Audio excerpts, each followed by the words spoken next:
मुख्यमंत्री Abhyuday coaching classes में आपका पुनः स्वागत है। हम लोगों ने पिछली क्लास में मुगलिया सल्तनत की स्थापना से लेकर के अकबर के विषय में बात की थी और उसमें ये देखा गया था कि कैसे बाबर ने पानीपत के प्रथम युद्ध में इब्राहिम लोदी को पराजित किया। पराजय के बाद मुगल सत्ता की स्थापना होती है और लगातार 4 वर्षों तक 1526, 1527, 1528, 1529 में प्रत्येक वर्ष बाबर कोई न कोई युद्ध करता है और अंततः 1530 में उसकी मृत्यु हो जाती है। जब 1530 में बाबर की मृत्यु हुई तो एक विस्तृत साम्राज्य तो उसने छोड़ा, लेकिन उस विस्तृत साम्राज्य के अंतर्गत ऐसा नहीं था कि हुमायूं के लिए दुश्मन ना रहे हों, और ऊपर से मृत्यु के समय हुमायूं से साम्राज्य विभाजन की भी बात करके गए। तो हुमायूं ने अक्षरशः पिता की आज्ञाओं का पालन किया और साम्राज्य का विभाजन भी भाइयों में कर दिया। लेकिन अफगानों को पराजित तो बाबर करके गए थे, लेकिन परास्त नहीं कर पाए थे, जिसका परिणाम यह हुआ कि हुमायूं के समय गुजरात यानी पश्चिम के मोर्चे पर और पूर्व के मोर्चे पर, दोनों मोर्चे पर 2 अफगान शक्तियां उभरकर सामने आती हैं और हुमायूं को एक साथ इन दोनों अफगान शक्तियों से संघर्ष करना पड़ा। चूंकि इनसे संघर्ष के क्रम में 2 शक्तियां एक साथ, 2 मोर्चों पर एक साथ, इस क्रम में पश्चिम की जो शक्ति थी उसे तो हुमायूं दबा ले गए, लेकिन पूर्व की शक्ति जो शेरशाह के अंतर्गत थी, उस शक्ति के द्वारा हुमायूं पराजित होते हैं लगातार 2 युद्धों में। चौसा और कन्नौज के लगातार 2 युद्धों में पराजित हुए और अंततः भारत छोड़ना पड़ा और 15 वर्षों के लिए मुगल सत्ता भारत से लुप्त हो जाती है। 1555 में ये पुनः भारत में आते हैं, 2 युद्ध जीते और सरहिंद के युद्ध में अस्थायी हो गए, दिल्ली पर अधिकार हो गया। लेकिन हुमायूं ने कुछ समय पश्चात पुनः दिल्ली पर अधिकार कर लिया, जो अकबर के द्वारा, हेमू ने दिल्ली पर अधिकार कर लिया था, लेकिन हुमायूं की मृत्यु भी हो चुकी थी। ऐसी स्थिति में अकबर ने बैरम खां की संरक्षकता में द्वितीय पानीपत का युद्ध लड़ते, जिसमें हेमू की पराजय हुई और भारत में मुगल साम्राज्य अस्थायी रूप से स्थापित हो गया। अकबर को इतना समय भी मिला, काफी समय, भाई 49 साल थोड़ा नहीं हुआ, बहुत हो गया। 49 साल शासन करने को मिला। उन 49 सालों में अकबर ने मुगल साम्राज्य को एक ऐसा स्थायित्व प्रदान कर दिया था जो अगले 300 सालों तक स्थापित रहा, उसे किसी ने भी नहीं हटाया। और जब हटाया गया तब मुगल साम्राज्य इतना कमजोर हो चुका था कि सिर्फ कहने के लिए मुगल साम्राज्य था, अन्यथा उसकी शक्ति एकदम क्षीण हो चुकी थी। ठीक है, तो आज हम लोग अकबर के बाद बात करते हैं, जिसमें अकबर के पुत्र जहांगीर की बात होती है। जहांगीर 1605 से 1627 या 28 कर सकते हैं आप। ठीक है, 28 में शाहजहां गद्दी पा गए, बीच में थोड़ी समय के लिए उसे बैठाया गया था। ठीक है, अकबर जहांगीर को प्यार से शेखू बाबा बुलाता था, शेखू बाबा बुलाता। जब हम लोग जहांगीर की बात करते हैं तो जहांगीर के साथ कुछ ट्रेजेडी भी आती है, क्योंकि जहांगीर ने 1569 में इसका जन्म हुआ, अकबर का सबसे बड़ा बेटा। ठीक है, और जब 1569 में जन्म हुआ तो जब गद्दी पर बैठा था लगभग 36 साल की उम्र रही होगी। ये तो एक ऐसा टाइम है जब वह मैच्योर हो चुका है, लेकिन इससे पहले ही उसने अपने पिता के खिलाफ विद्रोह भी किया। ठीक, और इस विद्रोह का परिणाम यह हुआ, विद्रोह का परिणाम कि अकबर ने एक समय इसे अपना उत्तराधिकारी मनोनीत करने या सत्ता देने से मना कर दिया, और वैसे में अकबर ने इसके स्थान पर अपने पोते खुसरो शाह को गद्दी पर बैठाने का प्रयत्न किया, और संभव भी था कि खुसरो शाह को बैठा भी दिया जाता। लेकिन जब अकबर की मृत्यु हुई तो उस समय मान सिंह और मिर्जा अजीज कोका, इन दोनों लोगों ने खुसरो को गद्दी पर बैठाने का भी प्रयास किया और उसको समर्थन भी दिया अंदर। लेकिन कुछ मौलवी लोग जो ज्ञाता थे, उन्होंने ये कहा कि पिता के जीवित होते हुए पुत्र को गद्दी पर नहीं बैठाया जा सकता, क्योंकि ये चगताई परंपरा के एकदम खिलाफ है। अब पूछना चाहिए था इन लोगों से कि अगर ये चगताई परंपरा के खिलाफ था तो शाहजहां के जीवित रहते हुए औरंगजेब गद्दी पर कैसे बैठा?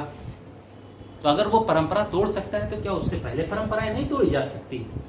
यानी इतिहास के अनुसार परंपराएं जो होती हैं वो तोड़ने के लिए ही होती हैं। आज नहीं तोड़ेंगे तो कल टूट जाएंगी, कल नहीं टूटेगी तो परसों टूट जाएगी, टूटेगी, बस तोड़ने वाला चाहिए। तोड़ने वाला कैसा है, ये समय के अनुसार आते जाते हैं। अब यहां पर पहला तो विद्रोह, दूसरी जो बात इनके साथ आती है वो आती है नूरजहां। बहुत जबरदस्त प्रशासिका के रूप में। कहते हैं कि ये नूरजहां पर इतना ज्यादा मोहित थे कि उन्होंने यहां तक भी कह दिया कि मैंने तो बादशाहत जो है अपने बेगम को दे दी। नाम वास्तविक नूरजहां का मेहरुन्निसा, और नूरजहां ने शासन सत्ता चलाने के लिए नूरजहां गुट का निर्माण किया। जहांगीर के जब हम शासन की बात करते हैं तो वहां ये देखते हैं गुटबाजी बहुत जबरदस्त है, रिश्ते बहुत अलग अलग हैं, हर व्यक्ति अलग अलग रिश्तों में बंधा हुआ है, शासन के बाद में भी और शासन के पहले भी सबके अलग अलग रिश्ते। हर व्यक्ति अपने नजदीक के व्यक्ति को शासन में मजबूत स्थान पर बैठाना चाहता है। ठीक हुआ क्या, देखिए गद्दी पर ये बृहस्पतिवार को बैठते हैं। अकबर की मृत्यु के 3 दिन बाद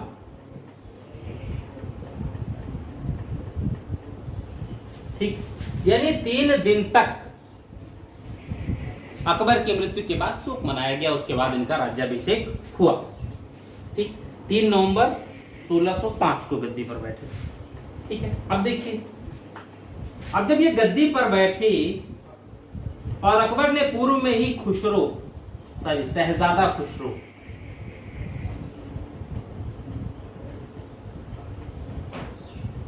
खुसरो को ही अपना उत्तराधिकारी मनोनीत किया था अपने अंतिम समय में। बाद में फिर जब डेथ हो गई तो जो अमीर और मौलवी मौलाना थे उन्होंने जहांगीर को ही कहा नहीं, यही गद्दी पर बैठेंगे, क्योंकि पिता के जीवित रहते हुए पुत्र राजा नहीं बनेगा। अब जब खुसरो की बात आती है, कौन थे? तो शहजादा खुसरो जो हैं, ये जहांगीर की पहली पत्नी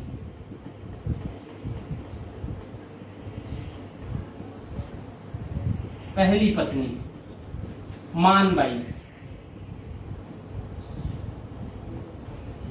इनके पुत्र थे।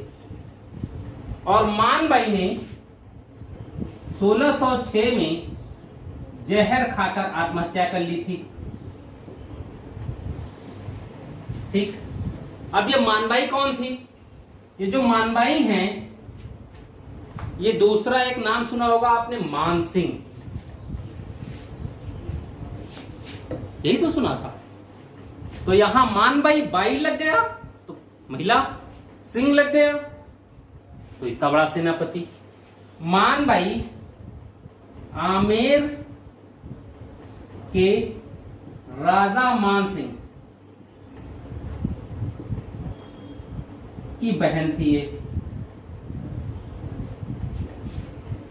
अब अगर मानबाई आमेर के राजा मान सिंह की बहन है तो शहजादा खुसरो कौन होंगे? राजा मान सिंह के भांजे। बहन का बेटा, यही तो होंगे। और राजा मानसिंह अकबर के महत्वपूर्ण योग्य सेनापतियों में सम्मिलित हैं, पहली चीज। दूसरा, अकबर के नौरत्न में सम्मिलित हैं। तो राजा मानसिंह के अगर शहजादा खुसरो भाई हैं तो मामा भांजे का साथ तो देंगे ही देंगे। जब शकुनी ने दुर्योधन का साथ दे दिया था तो मानसिंह खुसरो क्यों नहीं साथ देते, पहला। दूसरा, शहजादा खुसरो के ससुर थे मिर्जा अजीज कोका,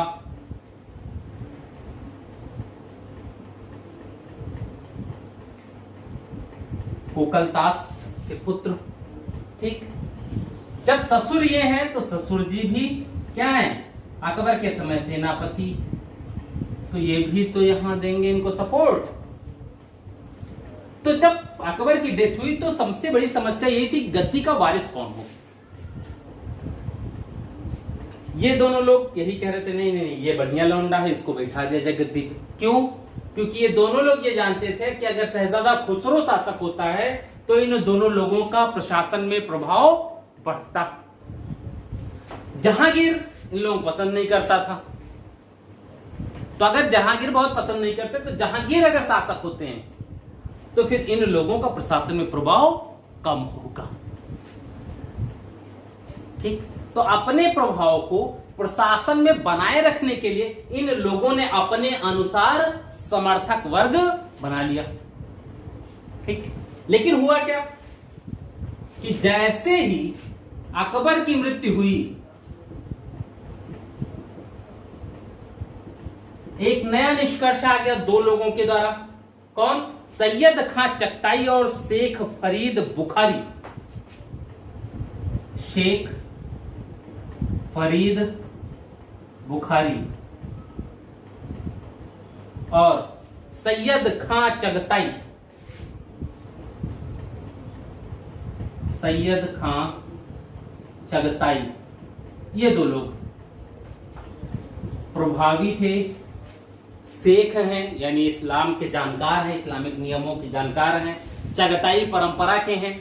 तो अगर चगताई परंपरा के हैं तो यही तो बताएंगे कि नियम क्या कहता है, तो पक्का है, डालते हैं।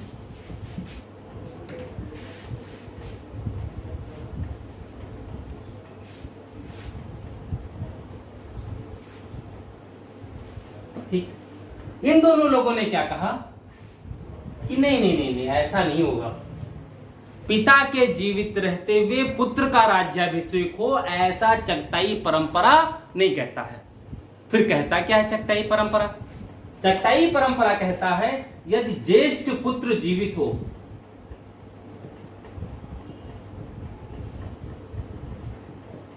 तो पौत्र उत्तराधिकारी नहीं हो सकता।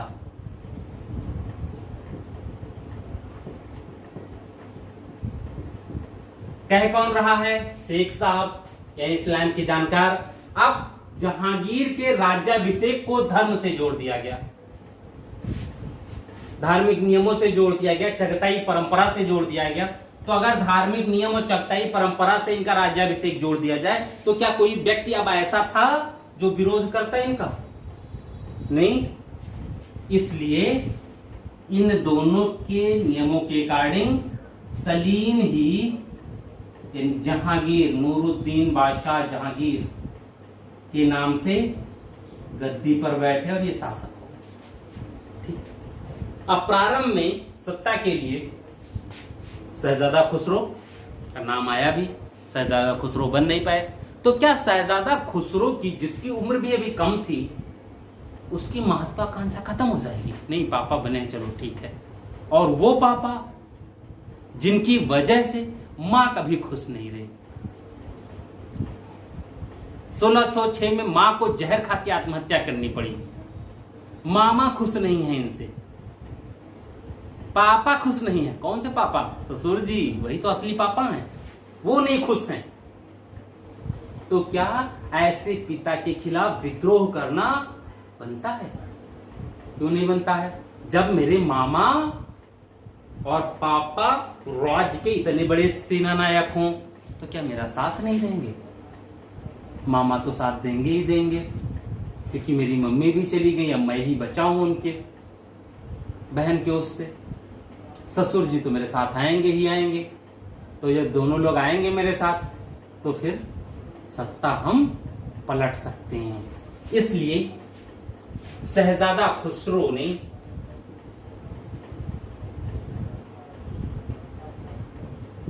खुसरो ने 1606 में ही विद्रोह कर दिया पिता के खिलाफ। अब देखिए, अगर शहजादा खुसरो ने पिता के खिलाफ विद्रोह किया है तो समस्या आती या नहीं आती? सोचो, एक सुल्तान है और उसके गद्दी पर बैठते ही सबसे पहला विद्रोह किया किसने? उसके बड़े बेटे ने। वह बेटा जो पूर्णतः राजपूती परंपरा में जिसका पालन पोषण हुआ हो, जन्म लेते ही खुसरो चले गए थे आमेर, वही राजपूतों के ही यहाँ पालन पोषण हुआ। टोटल कुछ राजपूती परंपरा में पालन पोषण हुआ है, सब कुछ उसने विद्रोह कर दिया। अब शाहजहां के लिए जरूरी क्या था कि इसके विद्रोह को दबाया जाए। इनके विद्रोह को कई युद्धों में पराजित हुआ। ये मामा और काका पर संदेह के आधार पर इनकी मनसब में कमी कर दी गई। मामा और ससुर जी के मनसब में कमी कर दी, उनके अधिकार कम कर दिए गए, ये लोग सपोर्ट कर सकते हैं। ऐसे में शहजादा खुसरो सिख गुरु अर्जुन देव से सहायता मांगता है। उनके शिविर में पहुंचा, उनसे सहायता मांगी। गुरु अर्जुन देव ने कुछ मुद्रा दी इनसे, प्लस आशीर्वाद दिया विजयी भाव का। यही सिख और मुगल संबंध की आधारशिला। अब तक अकबर के समय तक सिखों से और मुगलों से बड़े अच्छे संबंध थे। सिख कभी तक युद्ध विद्या में नहीं थे, वो सिर्फ शांतिपूर्वक अपना व्यवसाय इत्यादि जो भी होता, अधिकतर कायस्थ इत्यादि थे, ठीक है, वो लोग जुड़े रहे थे इनसे, अपना व्यवसाय कामकाज जो भी करते थे। अभी तक सिखों को सैनिक जाति के रूप में कन्वर्ट नहीं किया गया था। अब जब इन्होंने दे दिया तो दुश्मनी इनसे हो गई जहांगीर की, कि मेरा बेटा है, मेरे खिलाफ विद्रोह कर रहा है, तुमने उसको आशीर्वाद कह दिया, पैसा कह दिया। भाई गुरु हैं, उनके अगर शरण में कोई आया है, मदद मांग रहा है, तो गुरु तो मदद करते ही करते। लेकिन यही खराब हो गया। गुरु अर्जुन देव को दरबार में बुलाकर काफी यातना देकर फांसी दे दी गई, और यहीं से सिख मुगल संबंध खराब हो गए, काफी ज्यादा खराब हुए। ठीक है, तो पहली चीज जी और वो रहे। अब आते हैं हम लोग इनके कार्यों पर।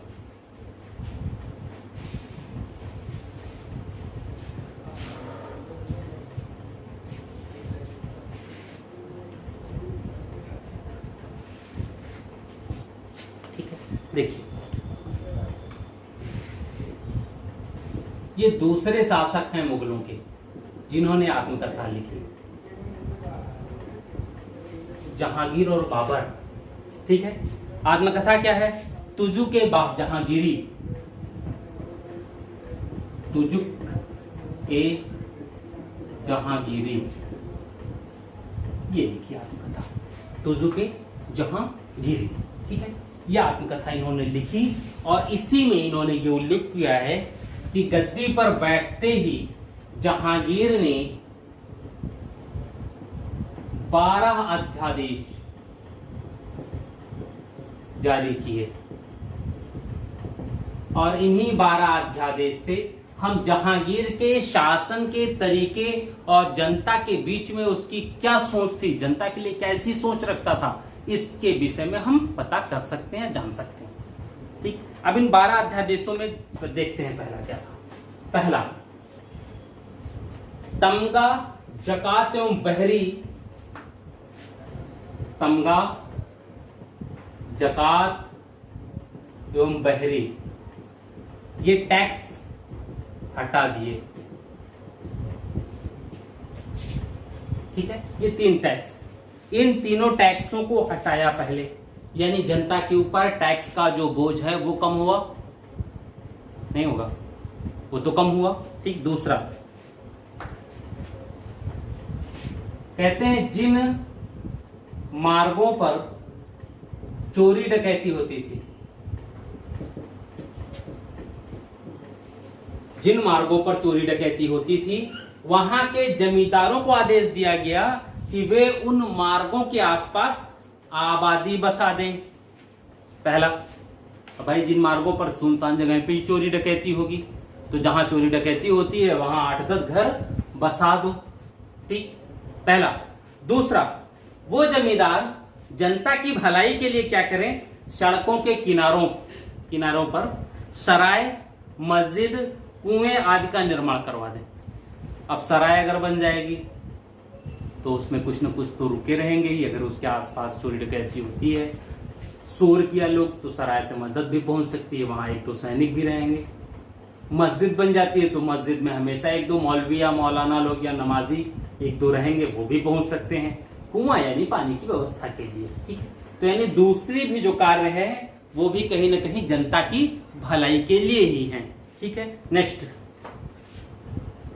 ये कहा कि मृतकों के उत्तराधिकारी,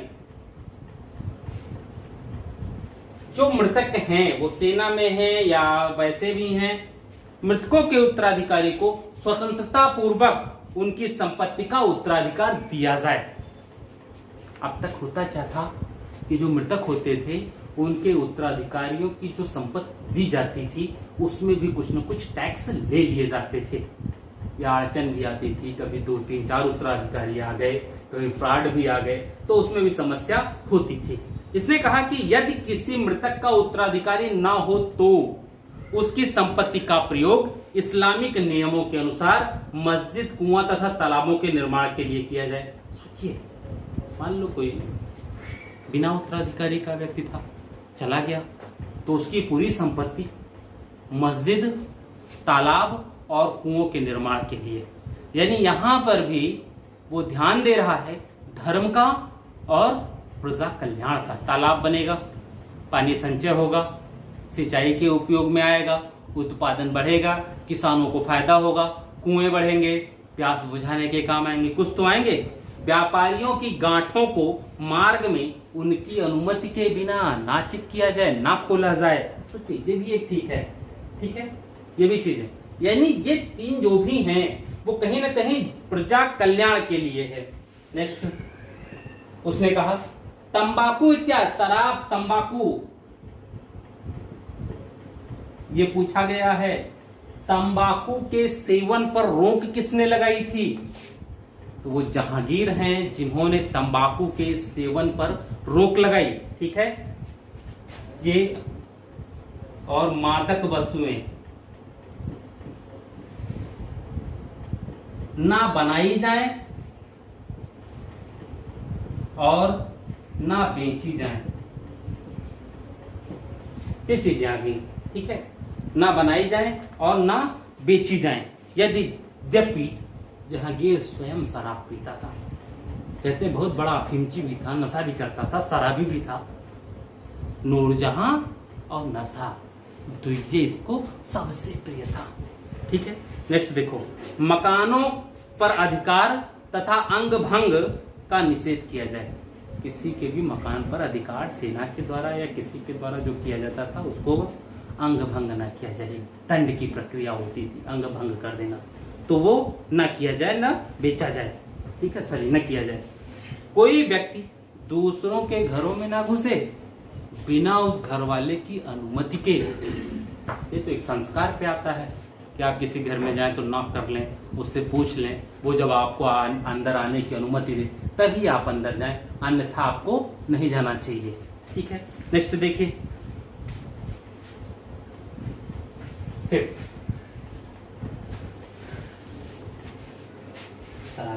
हाँ, फिर मकानों पर अधिकार तथा अंग भंग न किया जाए। ठीक है, ये वो मकानों पर अधिकार व अंग भंग ना किया जाए। ठीक है, मकानों पर अधिकार व अंग भंग न किया जाए। दूसरा क्या कहा गया, सरकारी अधिकारी प्रजा से बलपूर्वक उसकी भूमि न छीने। जैसे टैक्स वैक्स नहीं दिया प्रजा ने तो उससे बलपूर्वक उसकी जमीन छीन लेते थे, इन सब पर रोक लगाया। धसबी का निषेध किया, धसबी एक कर होता था, ठीक है, टैक्स, वो ना चुकाने पर उसके मकान जमीन इत्यादि छीन लिए जाते थे। इस पर निषेध कह रहा है बिना बादशाह की आज्ञा के जागीरदार एवं अधिकारी आपस में वैवाहिक संबंध स्थापित ना करें। अलाउद्दीन वाला आदेश आ गया ये, बिना सुल्तान की आज्ञा के जागीरदार आपस में वैवाहिक संबंध नहीं कर सकते, इसका निषेध किया गया था। ठीक है, नेक्स्ट देखिए, छठा है ये, धसबी का निषेध किया, वैवाहिक संबंध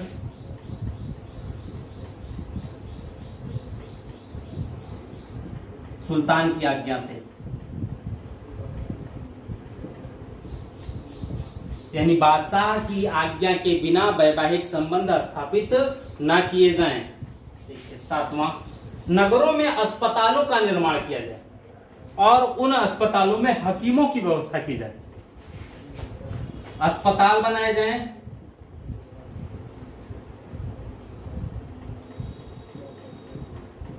प्लस हकीमों की नियुक्ति की जाए अस्पतालों में। भाई जो भी हैं अब तक, इसमें हम देख क्या रहे हैं कि जहांगीर की जो भी मंशा थी शासन पर बैठने के बाद, उसके प्रत्येक अध्यादेश जनता की भलाई के लिए हैं। कहीं ना कहीं शासन में कुरीतियां, बुराइयां, लूट, डकैती, चोरी इत्यादि रोकने का प्रयास कर रही हैं। शासन को व्यवस्थित रूप देने का प्रयास किया जा रहा है ताकि शासन में किसी भी प्रकार का कोई दिक्कत ना आने पाए। ये कार्य है उसका। ठीक है, नेक्स्ट देखिए, आठवां, वीरवार या बृहस्पतिवार व रविवार को पशुवध निषेध किया।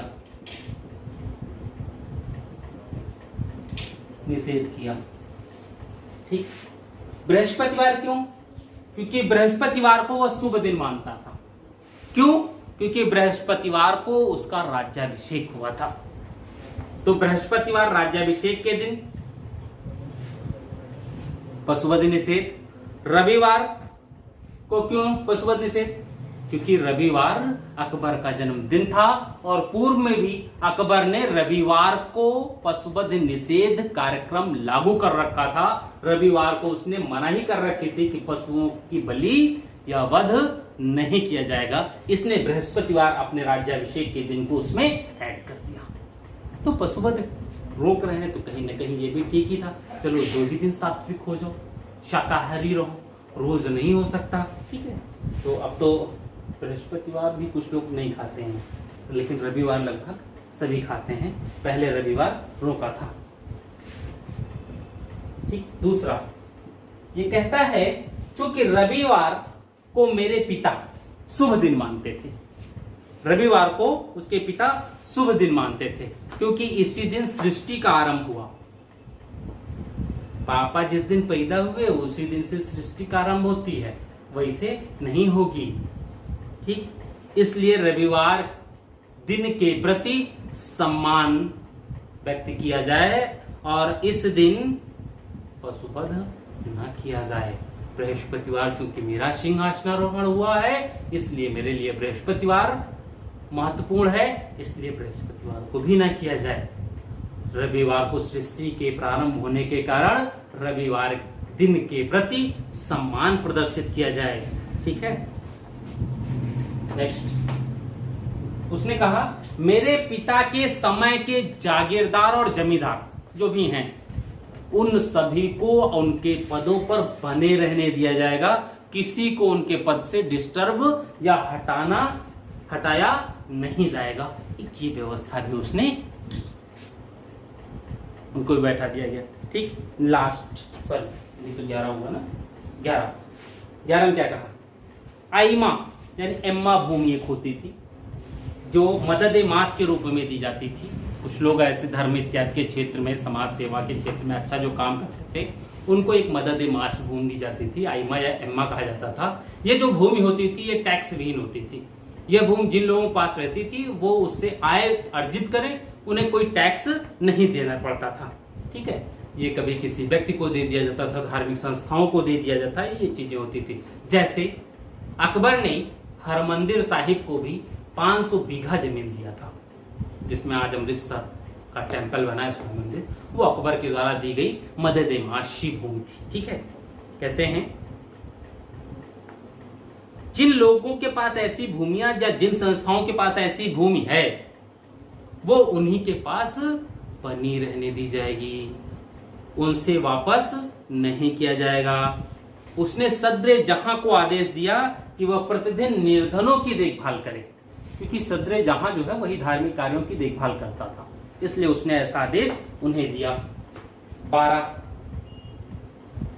ठीक है, इसमें क्या कहा, कारागारों में बंद कैदियों को मुक्त कर दिया जाए, यानी कारागार में जो भी कैदी बंद थे सभी को मुक्त करने की बात आ रही है, सभी कैदियों को छोड़ने की बात आ रही है। इसने ऐसा किया भी। ठीक है, तो ये 12 अध्यादेश हैं जहांगीर के। और जब हम इन 12 अध्यादेशों पर ध्यान देते हैं तो ये लगता है कि जहांगीर ने अपने पिता की जो परंपरा थी उसी परंपरा को आगे बढ़ाने का प्रयास किया।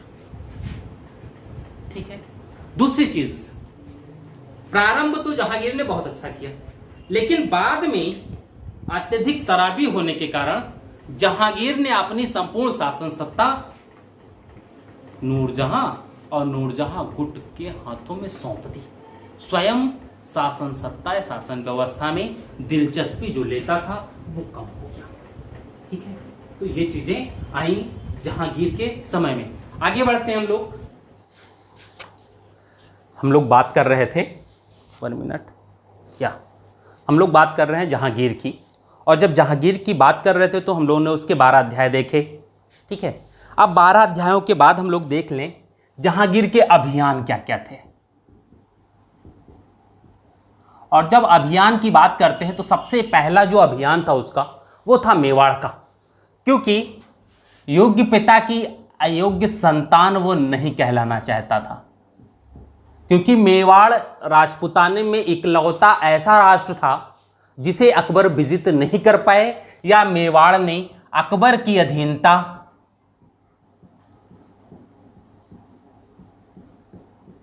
स्वीकार नहीं की। इकलौता मेवाड़, और उसमें भी कौन, राणा प्रताप सिंह ने 1597 में प्रताप सिंह की मृत्यु हो गई। और जब प्रताप सिंह की मृत्यु हो गई तो नए राणा जो बनते हैं वो बने राणा अमर सिंह।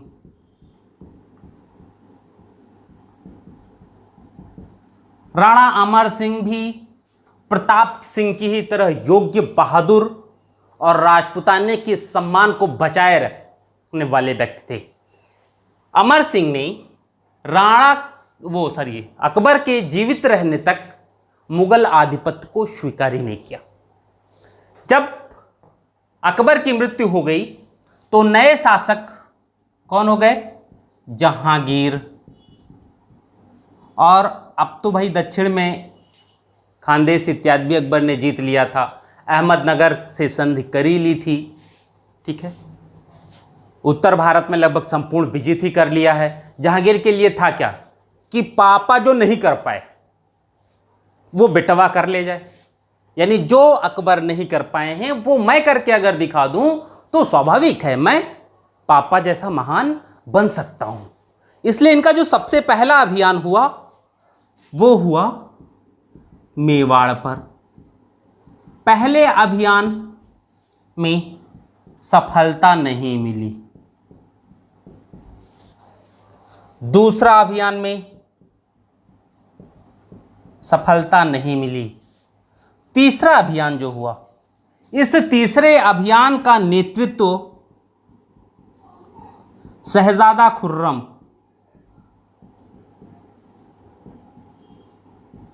खुर्रम के द्वारा किया गया। जहांगीर स्वयं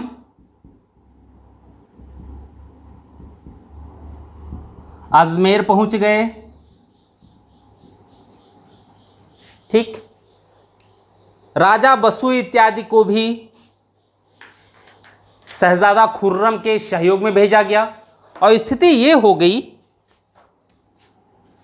कि शहजादा खुर्रम, जहांगीर और दूसरे लोग, इन लोगों ने चित्तौड़ की पहाड़ी को तीन तरफ से घेर लिया। राणा जंगलों में भाग गए थे। ठीक है, ऐसी स्थिति में राणा के सामने एक ही चारा था कि वो संधि की बात करें। अंततः राणा ने मजबूर होकर के शुभकर्ण और हरिदास, दो व्यक्ति थे, राणा ने शुभकर्ण और हरिदास, इन दो व्यक्तियों को, शुभकर्ण और हरिदास नामक दो व्यक्तियों को मैत्री दूत के रूप में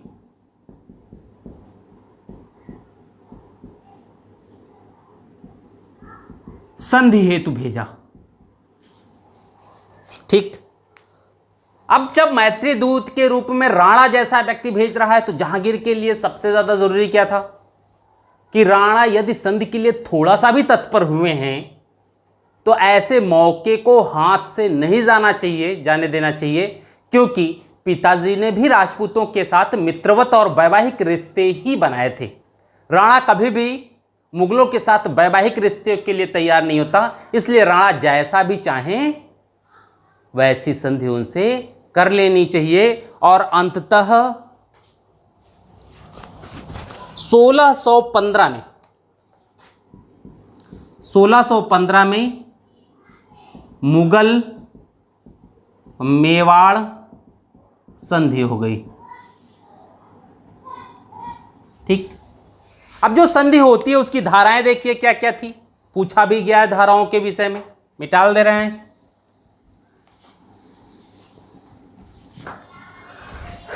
इन धाराओं में यह कहा गया, चित्तौड़ की यदि इच्छा हो तो वैवाहिक रिश्ता बनाएं, अन्यथा नहीं। उन्हें छूट है, उनकी इच्छा पर निर्भर करता है, वो चाहे तो बनाएं चाहे तो ना बनाएं। यानी मेवाड़ के पक्ष में चीजें दी गई। दूसरी, अमर सिंह को मुगल दरबार में आने से छूट दी गई। यानी राणा की इच्छा नहीं है अगर मुगल दरबार में आने की तो मुगल दरबार में ना आए, किसी और को भी भेज सकते हैं। इसके बदले में राणा अमर सिंह ने राणा करण सिंह, इनके जो पुत्र थे करण सिंह, अरे क्या बात है भाई, राणा करण सिंह को मुगल दरबार में भेजा।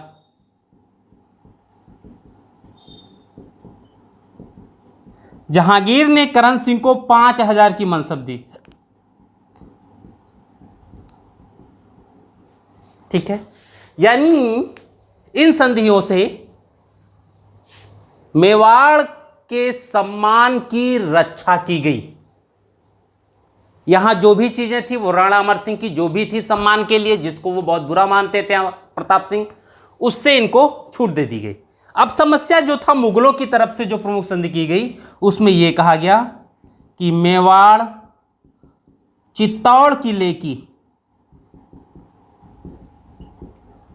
मरम्मत नहीं करेगा।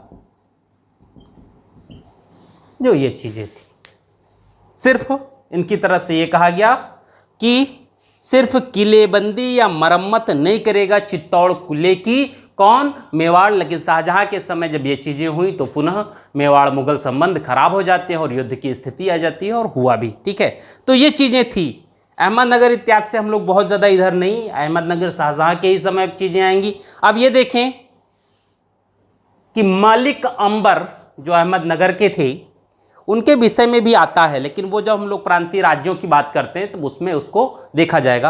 अब जो जहांगीर से सबसे ज़्यादा रिलेट करती हैं वो है नूरजहां। तो नूरजहां के विषय में हम लोग थोड़ी सी बात कर लें, ज़्यादा सही रहेगा, क्योंकि नूरजहां ने जहांगीर के संपूर्ण शासनकाल को बहुत ज़्यादा प्रभावित किया है, वो भी 1611 के बाद। ठीक है, नूरजहां।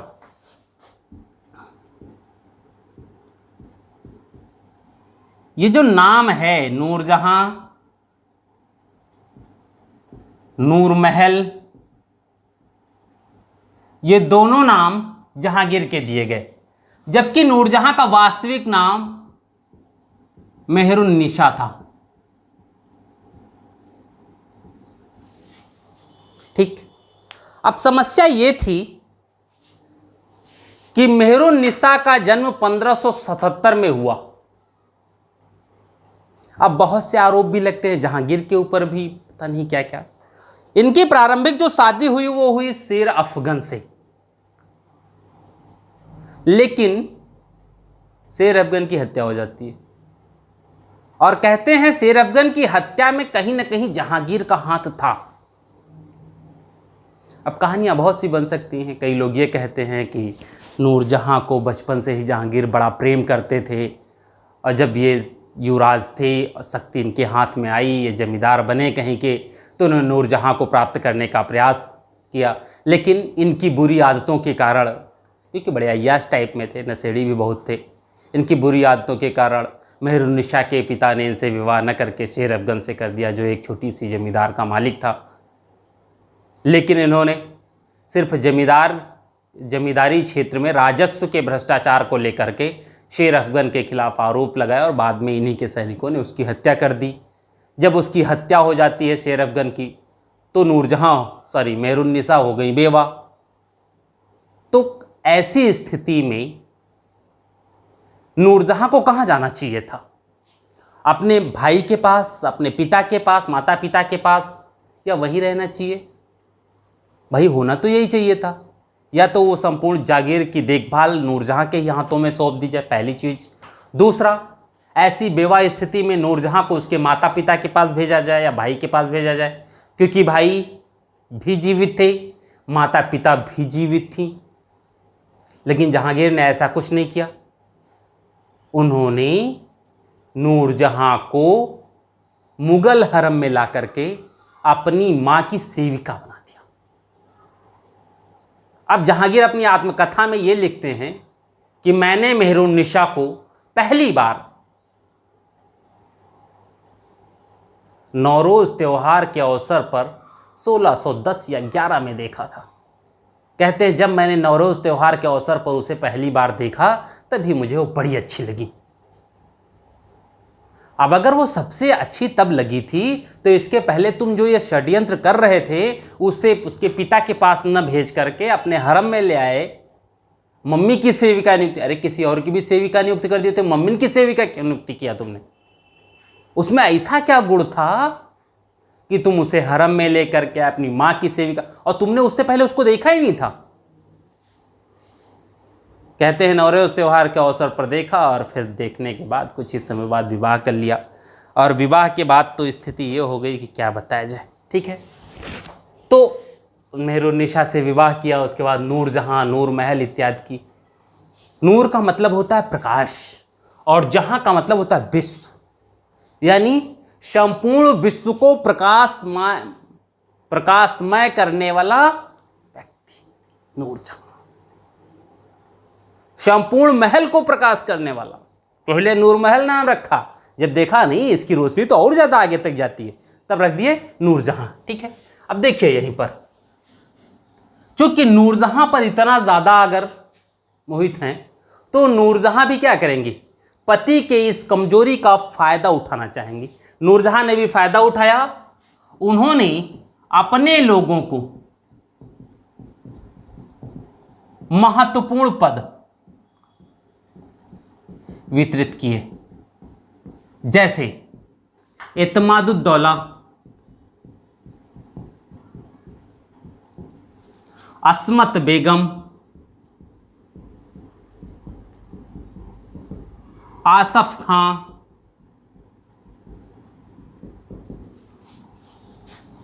शहजादा खुर्रम और नूरजहां। इन सबको मिला करके इन्हीं का जो गुट एक बना उसको कहा गया नूरजहां गुट या जुनता गुट। ठीक। और इन सबकी नेता नूरजहां हो गई क्योंकि सुल्तान के सबसे नजदीक हैं। सुल्तान से जो भी बात ये कहेंगी सुल्तान उसको शहर से स्वीकार कर लेंगे क्योंकि नूरजहां की किसी बात का अपोज सुल्तान कर ही नहीं सकते क्योंकि सुल्तान नूरजहां से इतना ज़्यादा प्रेम करते हैं कि नूरजहां को नाराज़ करने की कोई बात हो ही नहीं सकती थी, वो सोच ही नहीं सकते थे। ठीक है, अब देखिए स्थिति क्या है। हुआ क्या है कि कुछ समय बाद इनकी मृत्यु हो गई। भाई पिता है तो कुछ ना कुछ तो नूरजहां पर कंट्रोल करेंगे ही करेंगे। अस्मत बेगम, कुछ समय बाद इनकी भी मृत्यु हो गई। माँ है, बेटी पर कुछ ना कुछ तो कंट्रोल करेंगे ही करेंगे। जब इन दोनों लोगों की मृत्यु हो गई तो नूरजहां का जो महत्वाकांक्षा था वो काफ़ी ज़्यादा बढ़ गया। और जब महत्वाकांक्षा बढ़ती है तो समस्या आने लगती है। नूरजहां के पहले पति शेर अफगन से एक पुत्री हुई थी, नाम था लाडली बेगम। अब वहां शाह तुर्कान इल्तुतमिश के समय उसके और नूरजहां की यहां पर समानता देखी जाती है। ठीक है, जहांगीर का एक पुत्र था शहरयार। इसके विषय में यह कहा जाता है थोड़ा सा मंद बुद्धि था। लाडली बेगम का नूरजहां ने शहरयार से विवाह करवा दिया।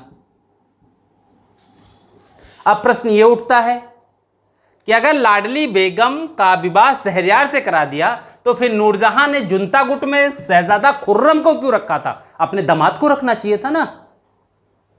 ये तो बात है, क्योंकि जिस समय इस गुट वर्चस्व में था उस समय ये विवाह संबंध नहीं हुए थे और किसी न किसी शहजादे को यहां रखना था, क्योंकि भविष्य में वही शहजादा मुगलिया सल्तनत का उत्तराधिकारी होता। और अगर हम किसी शहजादे को उत्तराधिकारी बनाए रख सकते हैं तो फिर सत्ता भी हमारे पास संकेंद्रित हो सकती है।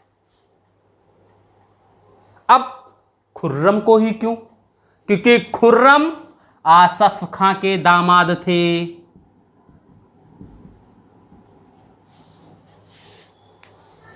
ठीक, अब खुर्रम कौन? वही शाहजहां जिन्होंने अपनी बेगम की याद में ताजमहल बनवा दिया। इतना पैसा खर्च किया, बहुत पैसा खर्च के ताजमहल बनवाए। अब बेगम मरी कैसे? प्रसव पीड़ा से। ठीक है, वो अलग बातें हैं। अब जब नूरजहां का दामाद यह हो गया मंदबुद्धि, मम्मी पापा का कंट्रोल इसके ऊपर अब खत्म हो गया, तो नूरजहां ने यह सोचा कि क्यों ना अब सत्ता में उत्तराधिकारी जो बनवाना है वो शहरयार को बनवाया जाए, क्योंकि जहांगीर के नज़दीक हैं, जहांगीर इन्हीं की बात सुनेगा। तो अगर जहांगीर से ये कहती हैं नहीं नहीं हमारा दामाद है, लाडली भी तो आपकी बेटी है, क्या हुआ सिर अफगन से हुई है तो, लेकिन है तो आप ही की ना, आपके बेटे हमारे हो गए तो फिर मेरी बेटी आपकी क्यों नहीं हुई? और हम थोड़े गए थे विवाह का प्रस्ताव लेकर के आपके पास, आप ही तो आए थे मुझसे विवाह का प्रस्ताव लेकर के, मेरी सारी शर्तें तब आपको स्वीकार थी, तो आज लाडली आपकी बेटी क्यों नहीं हुई? वो भी तो स्वीकार होगी। और अगर आपकी लाडली बेटी हुई तो शहरयार दामाद हुआ कि नहीं हुआ? तो समस्या थी। ठीक, तो अब जहांगीर ने भी शहरयार का पक्ष लेना शुरू किया, और जब जहांगीर भी शहरयार का पक्ष लेना शुरू करेगा तो शहजादा खुर्रम जो जहांगीर के सभी जीवित पुत्रों में सबसे योग्य था, खुसरो को छोड़ दिया जाए तो, खुसरो के विषय में बहुत सी बातें होती हैं, लेकिन खुसरो की अति महत्वाकांक्षा उसको लेकर के डूब गई। ठीक है, शहजादा खुर्रम ने विद्रोह कर दिया। कहते हैं इनके विद्रोह को दबाने के लिए महाबत खां को लगाया गया। महाबत खां ने शाहजहां को इतना ज्यादा परेशान कर दिया, इतना ज्यादा दौड़ाया, बंगाल से दक्षिण, दक्षिण से महाराष्ट्र, गुजरात, अवंत में सरेंडर करने के लिए मजबूर हो जाते हैं। समझौते के लिए बात आ गई। ठीक है, कहते हैं महाबत खां ने विद्रोह को दबा दिया। और जब महाबत ने विद्रोह को दबा दिया तब समस्या ये थी कि फिर खुर्रम के साथ किया क्या जाए, क्योंकि पुत्र मोह वहां पे भी था। उसमें खुर्रम को अपने 2 पुत्र, कौन कौन, दारा शिकोह और औरंगजेब, इन्हें नूरजहां के पास बंधक रखने पड़े। सोचिए क्या स्थिति थी। और पुनः दक्षिण के सूबेदार बनाए जाते हैं। लेकिन भाई महाबत खां ने शाहजहां के विद्रोह को दबाया सुल्तान के कहने पर, नूरजहां के कहने पर, तो क्या महाबत खां उम्मीद नहीं करेंगे कि अगर मैं इस राज्य का खुर्रम के बाद या खुर्रम से या सबसे योग्य सेनापति हूं तो मुझे भी वो सम्मान मिलना चाहिए। लेकिन नूरजहां ने वो सम्मान दिया नहीं। तो अंततः लाहौर के पास महाबत खां ने जहांगीर को बंदी बना लिया, यानी इन्होंने भी विद्रोह कर दिया। नूरजहां ने चालाकी से महाबत खां की सेना के निरीक्षण के बहाने वहां पहुंचती हैं और अंततः महाबत खां के विद्रोह को दबाया जाता है। महाबत खां भाग करके कहां पहुंच गए, दक्षिण। शाहजहां आप जान रहे थे कि पापा बीमार रहते हैं, कभी भी ऊपर टपक सकते हैं, इसलिए अच्छा रहेगा अपने गुट को मजबूत किया जाए। शाहजहां के लिए एक मौका था कि महाबत खां को किसी तरीके से अपने साथ जोड़ा जाए। जैसे ही महाबत खां दक्षिण पहुंचे, शाहजहां ने महाबत से हाथ मिला लिया। महाबत खां उसके एक अच्छे सेनापति हो जाते हैं। तो यहां पर यह चीज हुई। और जब जहांगीर की मृत्यु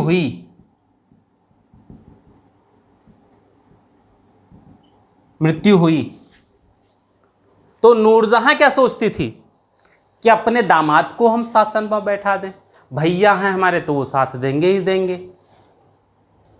केंद्रीय सेनाएं जो हैं वो तो साथ देंगी ही देंगी, दूसरे जो राजपुताने के राजा हैं वो सत्ता का साथ देंगे, तो वो अच्छा रहेगा, यही तो होगा। इसलिए ऐसी स्थिति में उम्मीद करना कि भैया साथ देंगे, तो तुम अपने दामाद को गद्दी पर बैठाना चाहते हो तो क्या भैया अपने दामाद को गद्दी पर नहीं बैठाना चाहेंगे? भैया भी तो चाहेंगे ना अपने दामाद को गद्दी पर बैठाना, नहीं चाहेंगे? भैया ने भी ठीक वही किया। ठीक, देखिए यहां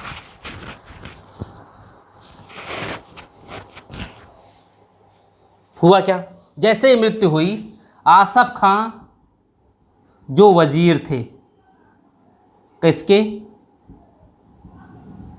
जहांगीर के, नूरजहां लाहौर में थी, शाहजहां दक्षिण में थे, दिल्ली में सिर्फ और सिर्फ आसफ खां ही थे। आसफ खां ने तुरंत ही खुसरो के पुत्र को गद्दी पर बैठा दिया कि गद्दी खाली ना रहे, और अपने दामाद के पास सूचना भेजी, शाहजहां के पास यानी शहजादा खुर्रम के पास, कि ऐसी ऐसी चीज हो गई, जितनी जल्दी हो सके दिल्ली आ जाओ ताकि तुम्हारा राज्याभिषेक कर दिया जाए और सेना राजा का साथ दे। चूंकि सबसे शक्तिशाली योग्य युवा या शासन का सबसे योग्य यही व्यक्ति था जहांगीर के पुत्रों में, तो स्वाभाविक है अमीर भी इसका साथ देते। शाहजहां ने दक्षिण से ही सूचना भेजी आसफ खां के पास कि मेरे पहुंचने तक राज्य के जितने भी उत्तराधिकारी हैं उन सबकी हत्या कर दी जाए। ठीक है, आसफ खां ने ठीक ऐसा ही किया। शहरयार भी मारे गए, अन्य जितने भी थे गद्दी के उत्तराधिकारी सबकी हत्या हो जाती है, और अंततः शहजादा खुर्रम शाहजहां के नाम से, नाम बड़ा लंबा है इनका, ठीक है, इस नाम से गद्दी पर बैठता है। नूरजहां को 2 लाख की पेंशन दे दी जाती है पर मंथ की, वार्षिक पेंशन है शायद। नूरजहां को 2 लाख वार्षिक पेंशन दे दी जाती है और इनको राजनीतिक मामलों से हटा दिया जाता है। नूरजहां भी शहर स्वीकार कर लेते हैं कि अम्मी नूरजहां के पास इतनी तो शक्ति थी नहीं, पति चले ही गए थे, 2 पति चले गए, तो उसके बाद या तो तीसरा पति आ जाता सत्ता में, तब तो ठीक था। तीसरा पति आया नहीं, दूसरे पति का बेटा आ गया, तो बेटा अब अम्मस थोड़े शादी कर लेगा। तो ऐसी स्थिति में ये चीज़ें खत्म हुई और नया शासक आ गए शाहजहां।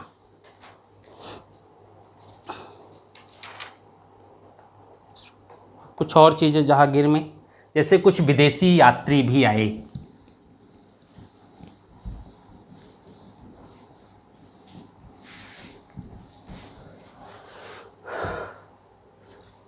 जहांगीर में सॉरी, पहला तो जहांगीर के शासन को हम चित्रकला का स्वर्ण युग कहते हैं, ठीक है। इसी के समय अंग्रेज कैप्टन विलियम हॉकिंस भारत आया था। इनके साथ विलियम फिंच भारत आए, ठीक। इनके बाद सर टॉमस रो ये भारत आया। हाँ, सर टॉमस रो के विषय में ये जान जाना कि जब सर टॉमस रो आता है तो वो जो लेटर लेके आया था वो अकबर के नाम से आया था, क्योंकि जब वहाँ सूचना नहीं मिली थी अकबर के मृत्यु की, इसलिए वहाँ ये जानते थे कि अभी भी शासक अकबर ही है, तो अकबर के नाम से। लेकिन यहाँ जब आते हैं तो उनको पता चलता है नहीं वो जब चले थे तभी अकबर की, उससे पहले डेथ हो गई थी और नए शासक जहांगीर हैं, ठीक है। एडवर्ड टेरी, कुछ प्रमुख लोग, टेरी, ठीक। फ्रांसिस्को बेलसार्ट, ये बहुत ज़्यादा नहीं पूछा गया है। जब हम बात करते हैं इनकी, तो इनमें भी सबके अलग अलग काम थे, सबने अलग अलग टाइम पर आए। कैप्टन विलियम हॉकिंस, जब हम इनकी बात करते हैं तो कैप्टन विलियम हॉकिंस ने अपना जो परिचय है वह तुर्की भाषा में दिया। कोई भी बाहरी व्यक्ति आ जाए और वह हमारी भाषा में अपना परिचय दे, बातचीत करे, तो शायद भाषा समान होने की वजह से हमारे बीच में निकटता भी कुछ ज़्यादा आ जाती है। तो जब तुर्की भाषा में इसने अपना परिचय दिया तो वहीं पर जहांगीर इससे काफ़ी प्रसन्न होते हैं, इसकी बातों से प्रसन्न होते हैं। चूँकि यह किसी का दूत बन करके नहीं आया था, सिर्फ ब्रिटिश व्यापार को बढ़ाने के उद्देश्य से आया था कि कुछ दे दो, एक आध फैक्ट्री वैक्ट्री हम लोग भी कहीं स्थापित कर लें, ये था, ठीक है। तो ऐसे में जब बात की तो जहांगीर ने इसे 400 का मनसब दिया। इंग्लिश खां या फिरंगी खां, ये 2 उपाधि दी या नामकरण कर दिया भाई, इंग्लिश खां या फिरंगी खां, ठीक है। इसने जहांगीर के सूबे जो थे, साम्राज्य था, उसको सूबों में नहीं बांटा था, बल्कि इसने उसे 5 बृहद क्षेत्रों में बांटा था। साम्राज्य को सूबों में न बांटकर 5 वृहद क्षेत्रों में बांटा, ठीक है। यानी सूबों की बात कैप्टन विलियम हॉकिंस नहीं करता है, बात आती है विलियम फिंच की, ठीक है। तो जब विलियम फिंच की बात आती है तो विलियम फिंच ने ही सबसे पहले अनारकली की कथा का वर्णन किया, दिख रहा है, हाँ, अनारकली की कथा का वर्णन किया है सबसे पहले विलियम फिंच ने ही अनारकली की पूरी कथा बताई, जिससे बाद में अंग्रेज सब जान पाए और बड़ी सी चीजें लिखी गई, बड़े शोध भी हुए। अनारकली थी कौन? अनारकली के विषय में यह कहा जाता है ये जहांगीर की प्रेमिका थी। अब विलियम फिंच क्या कहता है? विलियम फिंच ये कहता है कि अनारकली जो हैं ये अकबर की पत्नी थी। सबसे पहले कहानी ये देने वाला, आप देखिए ये क्या कहता है। विलियम फिंच अकबर की पत्नी थी और एक दानियाल थी व्यक्ति, इसकी पुत्री थी, ठीक है, जिसका सलीम से अनैतिक संबंध था।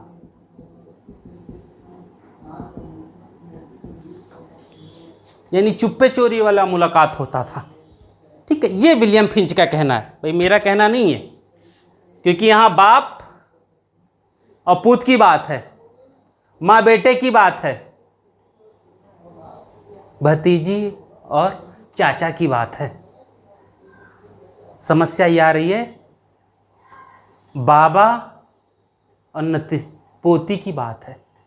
क्या है रिश्ता, कैसे है, क्या सोच के अब दानियाल वो किसको बताता है, अकबर के बेटे सलीम के भाई को दानियाल कहता है या किसी और को कहता है, क्या है पता नहीं। और जब हम लोग इनके ऐसे हरम के मामलों में पहुंचते हैं तो वहाँ पर इतनी ज़्यादा नीचता दिखाई पड़ती है जिसके विषय में हम लोग सोच भी नहीं सकते कि ये ऐसा कैसे कर सकते थे, लेकिन ये लोग ऐसा ही करते थे, ये लोगों का एक स्वाभाविक अधिकार था, ठीक है। चलिए अब आते हैं सर टॉमस रो। तो सर टॉमस रो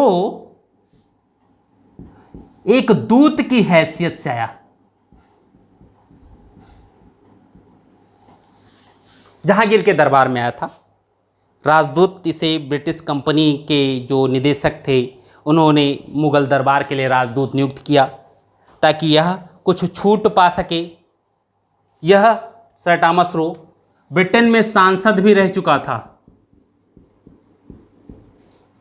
संसद का सदस्य, यानी योग्य व्यक्ति था भाई, लोकप्रिय था, ठीक है, सांसद भी रह चुका था। जब यहाँ आता है तो इसने जहांगीर के विषय में जो बात कही है, उसने जहांगीर को नास्तिक घोषित किया है, कहा जहांगीर नास्तिक था। रीजन भी बताता है, नास्तिक कहता है और इसके कारण में यह कहता है क्योंकि जहांगीर की सुन्नत नहीं हुई थी।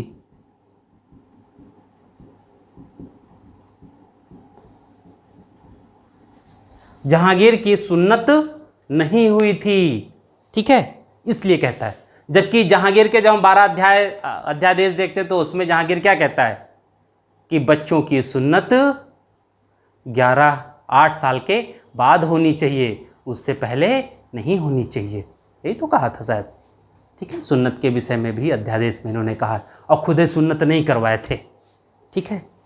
यह सुन्नत ही है जो हिंदू धर्म और मुस्लिम धर्म को मानने वाले पुरुषों में भी भेद करती है। महिलाओं में तो कोई विभेद ही नहीं, पुरुषों में भी भेद करती है। इसी से पता चल जाए कौन इस्लाम को मानने वाला है, कौन हिंदू धर्म को मानने वाला है। जहांगीर की सुन्नत नहीं हुई, यानी जहांगीर में इस्लामिक जो चीज़ें हैं शरीर में, वो चीज़ें कहीं भी नहीं हुई थी। किसके अनुसार? सर टॉमस रो के अनुसार। सर टॉमस रो ऐसा कहते हैं, ठीक है, और कोई नहीं। जब हम लोग एडवर्ड टेरी की बात करते हैं तो एडवर्ड टेरी ने जहांगीर के समय में गंगा जल की उपयोगिता बताई है। ये कहते क्या हैं? जहांगीर गंगा जल का पान करता था, यानी गंगा जल पीते थे। अकबर भी गंगा जल पीता था, मोहम्मद बिन तुगलक भी रेगुलर गंगा जल पीता था, क्योंकि गंगा जल में उस समय बहुत अच्छे गुण थे। गंगा जल खराब नहीं था पीना, गंगा जल पीने वाले स्वस्थ रहते थे। आज गंगा जल मैली हो गई हैं, पापियों का पाप धोते धोते, ठीक है। दूसरा ये कहता है वो अपनी मां का बहुत आदर करता था। ठीक है, मां का तो सभी आदर करते हैं। यहां तक कहता है कि जब मां उसकी पालकी में बैठ जाती थी तो जहांगीर कंधा देता था।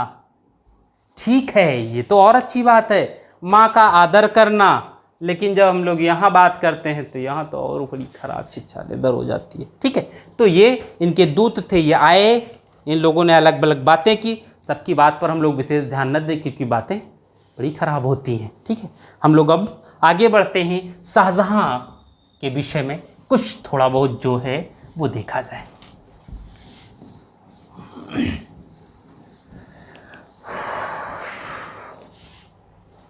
शाहजहां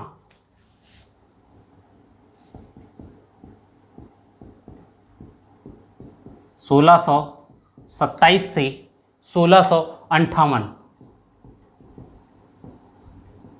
शाहजहां 1627 से 1658। ठीक है, अब देखिए शाहजहां की बात जब हम करते हैं तो यहीं से हम लोग दो तीन चीजें देखते हैं। एक तो मुगल वास्तुकला,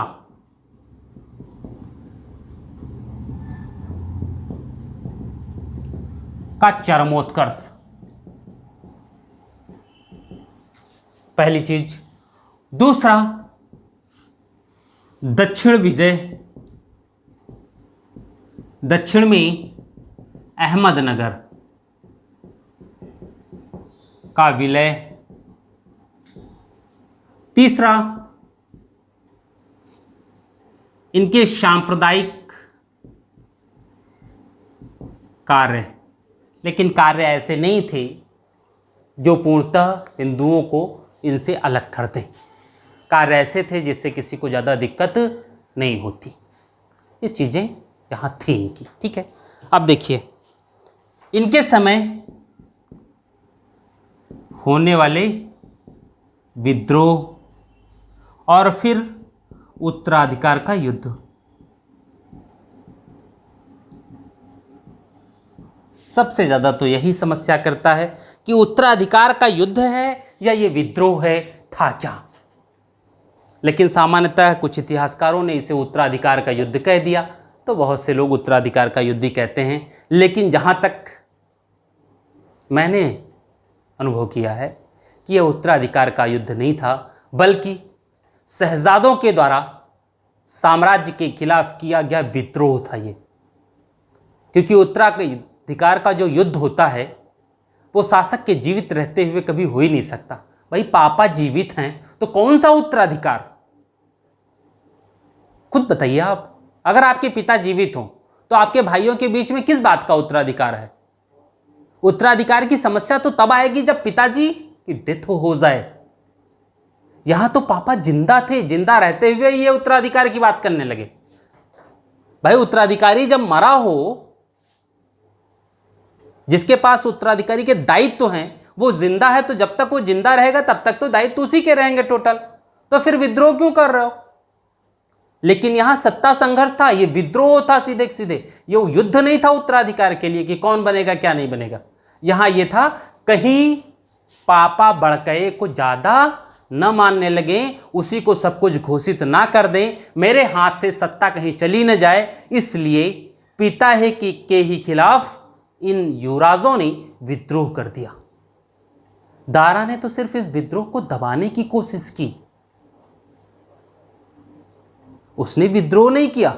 इन विद्रोही युवराजों को समझाने का प्रयास किया, उनके इन विद्रोहों को दबाने का प्रयास किया, लेकिन दुर्भाग्य था कि वो पराजित हुआ और अंततः मारा गया।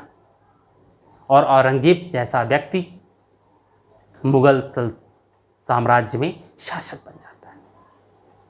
यानी हम पुनः उसी पुराने व्यवस्था पा जाते हैं जिसमें कट्टरपंथी इस्लामीकरण देखने को मिलती थी, जब सिकंदर लोदी, फिरोज शाह तुगलक, बलबन, इल्तुतमिश, इन लोगों के समय हम लोगों ने देखा। शायद दारा सिकोह को लोग द्वितीय अकबर कहते थे तो उसमें वो गुण थे। शायद दारा सिकोह बना होता तो कुछ अलग परिस्थिति होती, लेकिन जो हुआ नहीं उस पर बात किस बात की। ठीक है, चलिए शाहजहां के समय हम लोग कुछ बात किया जाए। पहले तो हम लोग इनके विषय में कुछ चीज़ें जान जाएं। पहला, शाहजहां जो हैं हिंदू मां की संतान थे।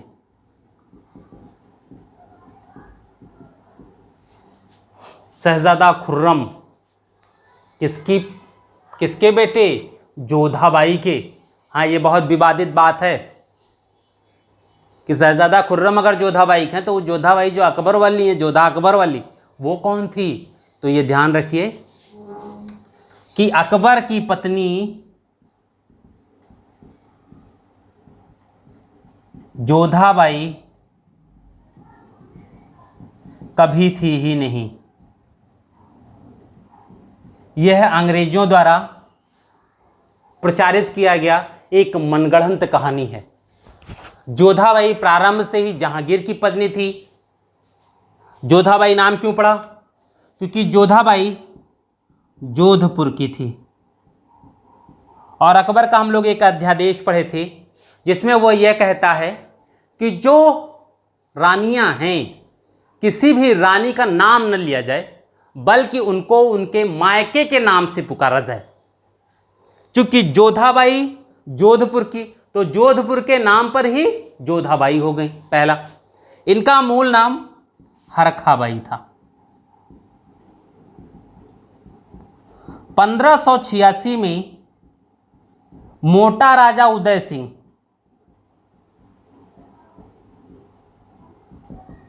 उदय सिंह जिनकी ये पुत्री थी, जोधपुर के मोटा राजा उदय सिंह, इनके यहां बाकायदा अकबर बारात लेके गया था।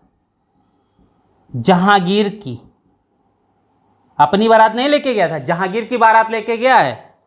और बाकायदा हिंदू रीति रिवाजों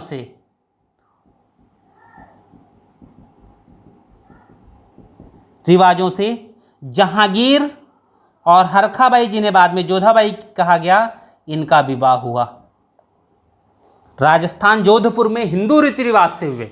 और फिर जब वहाँ से वापस होकर के आगरा पहुँचते हैं, फतेहपुर सीकरी, तो यहाँ पर मुस्लिम रीति रिवाजों से पुनः विवाह होता है। इन्हीं जोधाबाई का यानी हरखाबाई को, चूँकि अकबर के अध्यादेश थे कि उनके मूल निवास स्थान के अकॉर्डिंग बुलाया जाए, तो जोधपुर की थी, इसलिए जोधाबाई कहा गया, हरखाबाई उनका नाम नहीं बुलाया गया। इन्हीं जोधाबाई से शहजादा खुर्रम का जन्म होता है। ठीक है, चलिए यहाँ कंफ्यूज मत होइएगा।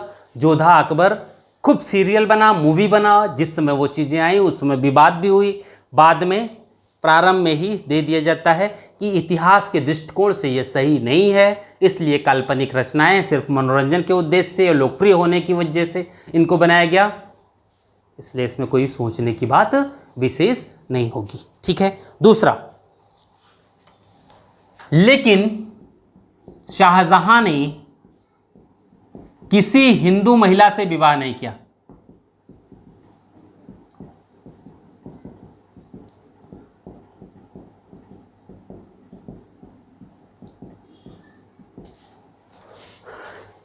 किसी हिंदू महिला से विवाह नहीं किया। सोचिए, यानी जहांगीर तक तो चीजें ठीक रहती हैं, मुगलों के और राजपूतों के संबंध अच्छे रहते हैं, लेकिन जहांगीर की मृत्यु के बाद शाहजहां में इस्लामिक कट्टरता धीरे धीरे दिखाई पड़ने लगती है। ठीक, ताजमहल तो प्रेम में ही बनवा दिया, हो सकता है प्रेम की वजह से नहीं किया हो।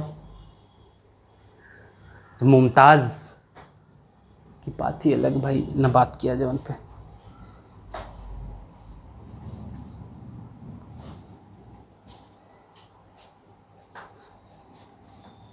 ठीक है, हम लोग बात कर ही चुके थे कि शाहजहां ने जहांगीर के पास अपने 2 पुत्र बंधक के रूप में रखे थे जब उसने विद्रोह किया था।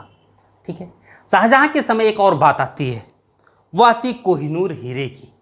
ठीक है, इस पे भी हम लोग थोड़ी सी चर्चा कर लें। कोहिनूर, प्रश्न तो शायद बहुत कम आया है कोहिनूर पे। ठीक है, लेकिन जब हम लोग इसकी बात करते हैं तो 2 जगह उल्लेख मिलता है, बीच वाला एक गायब हो जाता है, लेकिन बाद में फिर ये चीज़ें मिलती हैं। और उसमें हम लोग ये बात देखते हैं कि कोहिनूर सबसे पहले प्रताप रुद्र देव ने मलिक काफूर को दिया था, जो कोहिनूर मलिक काफूर ने अलाउद्दीन खिलजी को दिया। वो कोहिनूर दिल्ली में ही पड़ा रहा, जब बाबर ने दिल्ली जीता और आगरा हुमायूं ने जीत लिया, तो आगरा में वो कोहिनूर मिला जो हुमायूं ने बाबर को दिया और बाबर ने पुनः हुमायूं को ही दे दिया। फिर उस कोहिनूर की बात खत्म हो गई वहीं से। आगरा के समय कहाँ था, क्या था, पता नहीं। शाहजहां के समय अहमदनगर के सेनापति या व्यापारी, जो भी कहें, हीरो व्यापारी भी था, मीर जुमला ने शाहजहां को पुनः कोहिनूर प्रदान किया। वो कोहिनूर आगरा से दक्षिण कैसे पहुंचा, या वहां दूसरा कोहिनूर था, ये वाला कोहिनूर कहीं गायब हो गया, कोई उठा ले गया, पता नहीं। अब उल्लेख जो मिलता है वो वही शाहजहां वाला कोहिनूर की बात मिलती है। मीर जुमला ने शाहजहां को कोहिनूर दिया, और जब शाहजहां ने मयूर सिंहासन का निर्माण किया तो वो कोहिनूर उसी मयूर सिंहासन में जड़ित कर दिया। 1739 में नादिर शाह का जब आक्रमण हुआ तो नादिर शाह उस मयूर सिंहासन और कोहिनूर को अफगानिस्तान उठा ले गए। जब नादिर शाह मयूर सिंहासन को अफगानिस्तान उठा ले गए तो वो कोहिनूर पहुंच गया अफगानिस्तान। शाह शुजा 1813 में शाह शुजा ने वो कोहिनूर राजा रणजीत सिंह को दिया।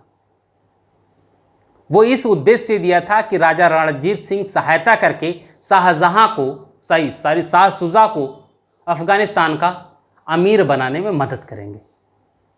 और राजा रणजीत सिंह नहीं, दिलीप सिंह ने वो कोहिनूर हीरा अंग्रेजों को सौंप दिया। वो कोहिनूर जब अंग्रेजों को सौंपा गया, महारानी को मिला, तो फिर वहाँ से उसके 3 टुकड़े हो गए। एक टुकड़ा महारानी के मुकुट में लग गया, एक सिंहासन में लग गया, और एक कोई लंदन की लाइब्रेरी है वहाँ रख दिया गया। यानी कोहिनूर छोटा हो गया था, काफ़ी छोटा हुआ। ठीक है, तो ये चीज़ें चली। सबसे पहले अब हम लोग बात करें शाहजहां के समय होने वाले विद्रोह की। वैसे विद्रोह से बहुत सी चीज़ें आती नहीं हैं, लेकिन थोड़ी सी हम लोग बात कर लेते हैं कि विद्रोह हुआ किसका किसका था।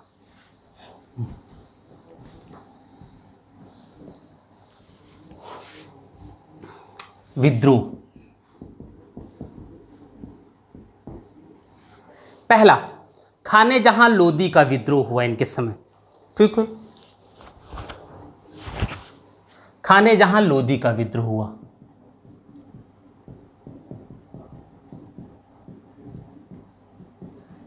ये कभी कभी मिलान में पूछा गया है, खाने जहां लोदी का विद्रोह किसके समय हुआ था। ठीक है, तो ये ध्यान रखिए, खाने जहां लोदी का समय, तो खाने जहां लोदी का विद्रोह 1628 में हुआ, और वो भी तब जब शाहजहां अभी तुरंत ही गद्दी पर बैठे थे, क्योंकि खाने जहां लोदी ये नहीं चाहते थे गद्दी पर ये आए, वो स्वयं शासक बनना चाहता था, शासक बनना चाहते थे, लेकिन इन्हें पराजित किया गया और कहते हैं युद्ध करते हुए मारा गया था, लड़ता हुआ मर गया। ठीक, इसके बाद हुआ जुझार सिंह बुंदेला का विद्रोह।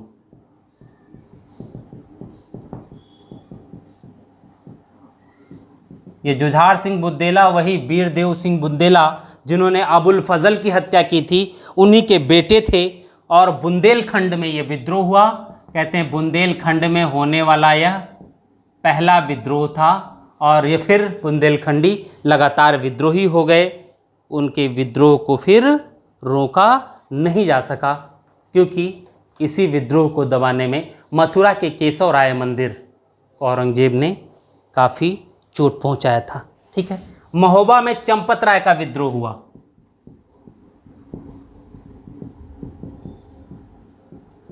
चंपत राय का विद्रोह। ठीक है, पुर्तगालियों ने विद्रोह किया इसी समय, उनके विद्रोह को दबा दिया गया। सिखों के समय, इसी समय से भाई जहांगीर के समय ही अर्जुन देव की मृत्यु के साथ ही दिक्कत हो गई थी, और अर्जुन देव के बाद जब हरगोविंद बने तो हरगोविंद सिंह ने ही सिखों का सैन्यीकरण प्रारंभ कर दिया था, क्योंकि ये जानते थे हरगोविंद सिंह अपने अस्तित्व को बचाए अगर रखना है तो युद्ध अनिवार्य है, और अगर युद्ध अनिवार्य है तो युद्ध तो भविष्य में करना पड़ेगा और युद्ध की तैयारी भी करनी पड़ेगी। इसी वजह से इन्होंने विद्रोह या सिखों में सैन्यकरण की प्रक्रिया बहुत तीव्र कर दी थी। ठीक है, बाद में क्षेत्रों के विजय करने की बात आती है तो उसी में फिर विद्रोह की बात आती है, पराजित किए गए और फिर शांत हो गए, बाद में चीज़ें धीरे धीरे चलती रहीं। ठीक है, शाहजहां के समय ही देखिए विजय 1636 में अहमदनगर को विजित कर लिया गया और मुगल साम्राज्य में मिला दिया गया। अहमदनगर की विजय के पश्चात दक्षिण में अब 2 ही राज्य बचे थे, बीजापुर और गोलकुंडा। सिर्फ 2, बीजापुर और गोलकुंडा। ठीक है, जो औरंगजेब ने 1681 और 1683 में विजिट किया। ठीक है, ये चीजें। इन्होंने तिब्बत अभियान भी भेजा और कहते हैं छोटा तिब्बत विजिट कर लिया। ठीक है, कांधार मध्य एशिया में कांधार का किला, काबुल कांधार, इन्हें विजिट करने की बहुत कोशिश की। 3 अभियान भेजे गए लेकिन उसे विजिट नहीं कर पाए और अंततः निराश होकर के उसके विजय की कल्पना ही छोड़ दी इन्होंने। ठीक है, तो ये भी हुआ। अब जब हम बात करते हैं और चीज़ों की तो विजयों में इनकी यही चीज़ें थी। अब जब हम इनकी धार्मिक नीति की बात करते हैं शाहजहां की, तो इनकी धार्मिक नीति भी देखिए क्या है इनका, क्योंकि समझ तो आप गए ही हैं कि कट्टरता इनके समय में आ चुकी थी और अगर कट्टरता आ गई है, एक कट्टर मुसलमान के रूप में नजर आ रहे हैं, तो पक्का है उस धार्मिक नीति का प्रभाव शाहजहां के राजनीतिक कार्यों पर भी पड़ेगा और पड़ा भी। ठीक है, तो यहां देखते हैं इनका धार्मिक नीति।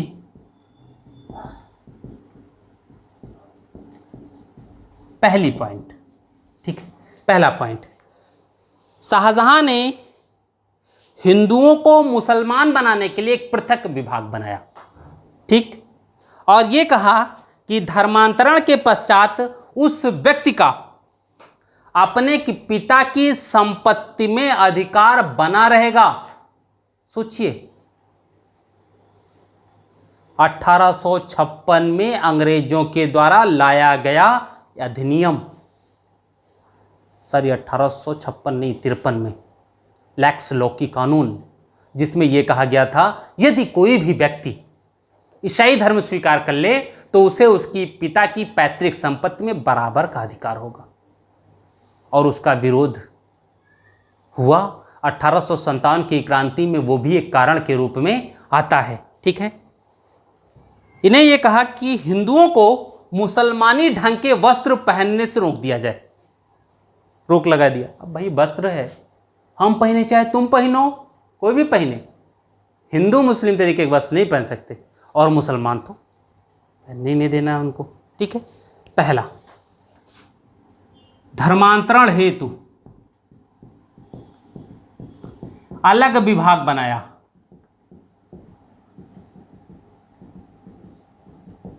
पहला। दूसरा, धर्मांतरित व्यक्ति का पैतृक संपत्ति में अधिकार होगा। धर्मांतरित व्यक्ति का पैतृक संपत्ति में अधिकार होगा। ठीक है, नेक्स्ट, थर्ड, इलाही संबत के स्थान पर पुनः हिजरी संबत का प्रयोग कर दिया है। यानी बाबा का जो संबत था, जो बाबा ने चलाया था, वह संबत अब नहीं चलेगा। नेक्स्ट, सम्राट के चित्र पर पगड़ी लगाने की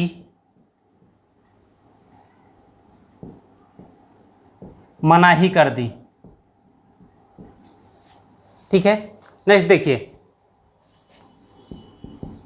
शाहजहां ने कश्मीर में हिंदुओं और मुसलमानों के बीच विवाह पर रोक लगा दिया। कश्मीर में हिंदुओं और मुसलमानों के बीच विवाह पर रोक लगा दी। अच्छी बात है। छठा, युद्ध बंदियों को मुसलमान बनाया जाता था पहले, अकबर से पहले। होता क्या था कि दास बनाया जाता था। भाई युद्धबंदी जो होते थे वो दास हो जाते थे, और जो युद्धबंदी दास हो गए उनको कन्वर्ट इस्लाम में कर दिया जाता था। ठीक, ये होता था। अकबर ने 1562 में इस परंपरा पर रोक लगाई थी। सॉरी, 1563 में लगाया था। 1562 तीर्थ यात्रा, 1563 में युद्धबंदियों का दास, 1564 में जजिया। अकबर ने इस पर रोक लगाई थी। लेकिन यहाँ क्या हुआ कि इन्होंने इस व्यवस्था को पुनः प्रारंभ कर दिया, पुनः प्रारंभ किया। ठीक, नेक्स्ट 1633 से नए मंदिरों निर्माण पर रोक लगा दी। यानी 1633 से नए मंदिर नहीं बन सकते। जो पुराने मंदिर हैं उनको तोड़ा नहीं जाएगा, लेकिन उनमें पूजा पाठ करो, कोई नया मंदिर नहीं बनाना है। ठीक है। 8वां, इसने ये कहा कि सूफी और अन्य संत जो हैं इनको सिजदा करने की छूट दी।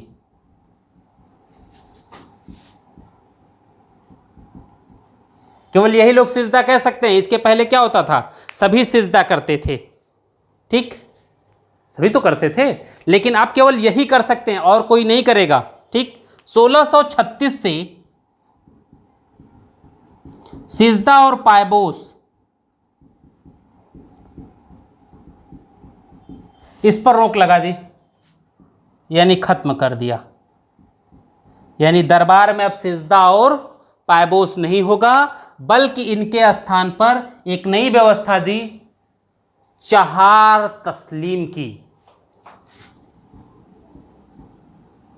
चहार तस्लीम को लागू किया।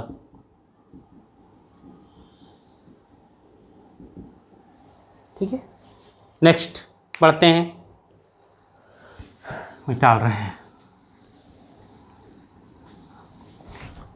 इसी टाइम शाहजहां ने स्वयं को इस्लाम का रक्षक घोषित किया। यानी स्वयं को इस्लाम का रक्षक घोषित कर रहे हैं। इससे पहले कोई इस्लाम का रक्षक नहीं था।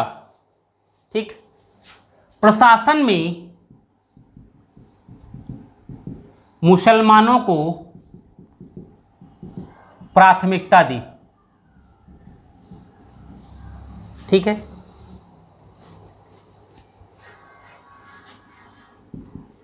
समकालीन जो इतिहासकार हैं इन्होंने शाहजहां को इस्लाम का मुजहिद, इस्लाम का मुजहिद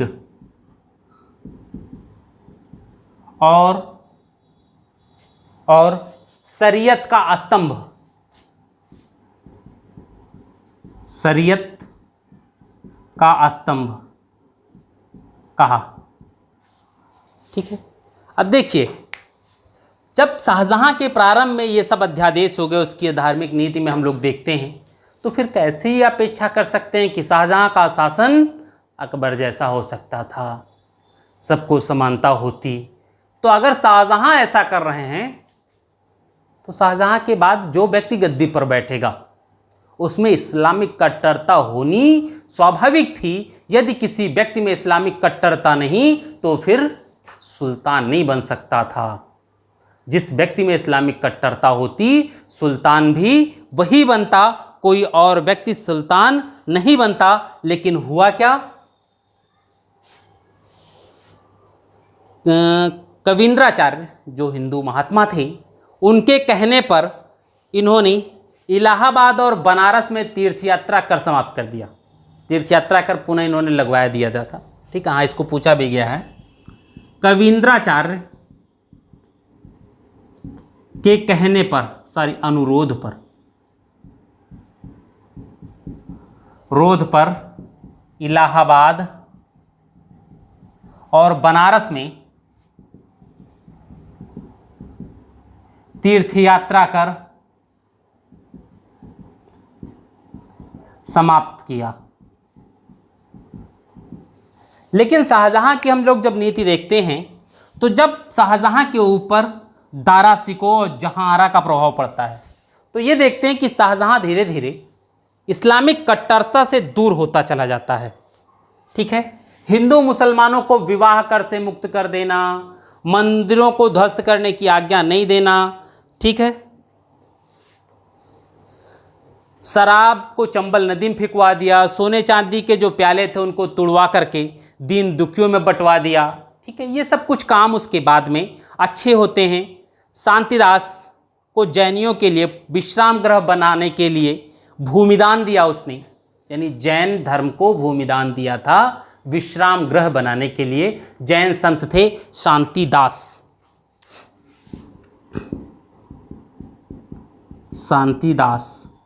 ये हैं जैन संत। विश्राम गृह बनाने के लिए हेतु भूमिदान दिया।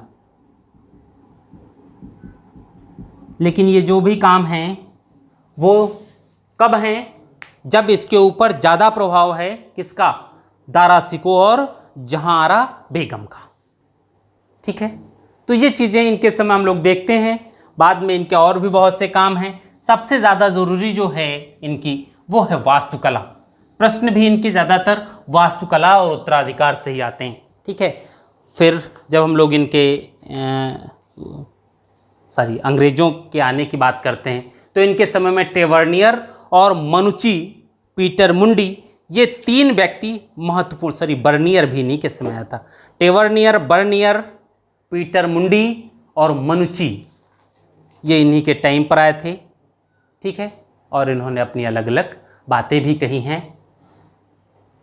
क्लास काफ़ी लंबी हो रही है, ज़्यादा और लंबी होगी तो बोरिंग हो जाएगी, इसलिए हम लोग आज की जो क्लास है वो यहीं पर छोड़ते हैं। नेक्स्ट क्लास हम लोग जहांगीर और यूरोपियों के संबंध, फिर उसमें कुछ औरंगजेब, और फिर औरंगजेब का जो लास्ट होगा उसमें हम लोग औरंगजेब से संबंधित जो लास्ट क्लास होगी उसमें थोड़ा सा मुगल देखने के बाद एक क्लास हम लोग मुगल प्रशासन पर बात करेंगे। ठीक है, आज के लिए बहुत बहुत धन्यवाद। मुख्यमंत्री अभ्युदय क्लास को देखने के लिए आप सभी को बहुत बहुत धन्यवाद। Thank you.